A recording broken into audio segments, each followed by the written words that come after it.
Hello and welcome back to the final video in our series on how to prepare for your PMP exam. I am Cornelius Fichtner. We're now going to take a look at how to recertify your PMP certification because, just like the driver's licenses in many countries, the PMP certificate is only valid for a limited time. Congratulations! You have passed the Project Management Institute's PMP exam and you are now a certified project management professional, a PMP. But unfortunately, your PMP certification does not last for life. Unless you take steps to get recertified, your PMP certification will expire at the end of the third year after your exam. The good news is that you never have to take the PMP exam again as long as you maintain your certification. PMI does this so that we project managers stay in touch with our profession, because getting recertified shows that you are keeping up with the latest trends and the best practices in the ever-evolving field of project management. In order to keep your certification active, you need to pay a recertification fee that's currently $60 for PMI members and $150 for non-members, and, most importantly, you have to earn and document PDUs. PDUs are professional development units. They are a measure of the time that you have put into your professional development as a PMP after the exam. As a PMP, you can earn 1 PDU for each hour of qualified project management activities that you invest in, and you need to earn 60 of these PDUs every 3 years. For the rest of the video, we're going to take a look at how to report these PDUs. I'll give you a few tips on where to find them for free. Everybody loves that. But we begin with a few general ways that we PMPs use to earn them. The top 2 ways are on the left here, self-directed learning, and on the right, taking classes. Self-directed learning includes things like reading books or going through a training DVD. Taking classes on the right, the picture that you see here is from an in-person class, but you could also take a webinar, so online classes also count towards your PDUs. There are many opportunities for us to volunteer in our professional project management associations. Doesn't cost you any money, just a bit of your time. Giving presentations is another way in which you can earn PDUs, but obviously the presentation that you're giving, and also from the previous slides, the classes that you're attending and the self-studying that you do has to be related to project management. So you can't give a presentation on how to make wine and expect that you can earn PDUs from that. It has to be project management related. Next, we have listening to podcasts as an activity that will earn you PDUs, and we'll look more into that in detail in just a moment. And then finally, you can also write a project management related book and earn PDUs for it. In all of these activities that we have just talked about, the rule is that 1 hour that you spend doing this activity will earn you 1 PDU. Once you have earned your PDUs, you also have to report them to PMI. And here's how this is done.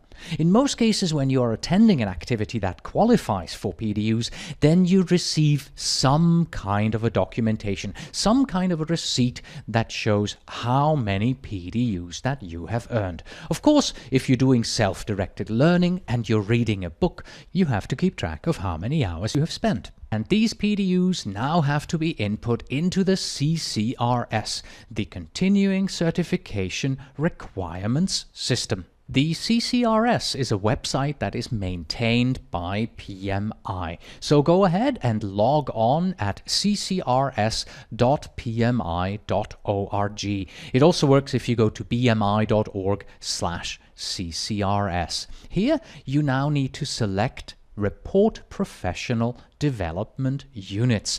And over a series of online screens, this option will allow you to enter the PDU category, activity type, provider name, number, the name or number of the activity, the start and completion date, your evaluation of the activity, and, of course, most importantly, the number of PDUs that you have earned from this activity. It'll also ask you to attest that the information you have submitted is correct.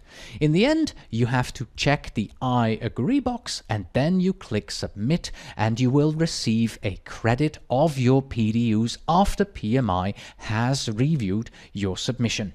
There are dozens and dozens of ways to earn free PDUs and hundreds of resources that offer them. You've heard me talk about a few of these already, so let's jump into the details here. Because PMI is a worldwide organization that is made up of volunteers, being able to volunteer in your local project management organization is one of the ways in which you can earn your free PDUs. For me personally, this is one of the most rewarding ways to earn your free PDUs. I have been an active volunteer in my chapter, I've been the president of my chapter, and it has allowed me to network with my peers, teach PMP exam preparation classes, find a job, improve my leadership skills, and, oh yes, earning free PDUs. In total, you can earn a maximum of 45 PDUs in Category E by volunteering at your local project management organization. Another great and easy way to earn free PDUs is by listening to project management related podcasts. There are currently about 10 such podcasts available online that you can access for free. Simply start downloading their interviews, listen to them on your way to and from work, for instance, and you can earn a maximum of 30 PDUs in Category C from such podcasts. For the details on this, please go to pm-podcast.com/PDU. Free webinars provide a third way in which you can earn your PDUs. You can find such free PDU webinars being played almost every day of the year on the internet. If you need some help finding them, and if you also would like to have some more training about these PDUs and all the PDU categories, then stop by at pduinsider.com to get the ins and outs of PDUs.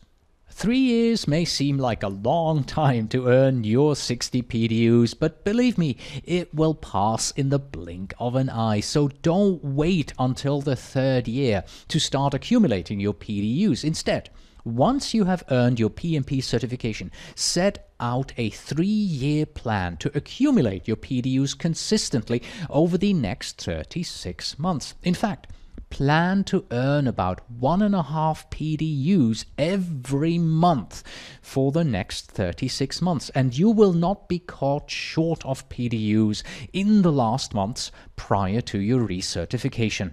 And just like it's a great idea to know the rules before you start playing a game, it's a good idea to know the rules about earning PDUs before you start earning them. So be sure to read up on all the categories of PDUs and all the rules about the PDU maximum that you have to respect. You can find these rules in the PMP Credential Handbook by PMI.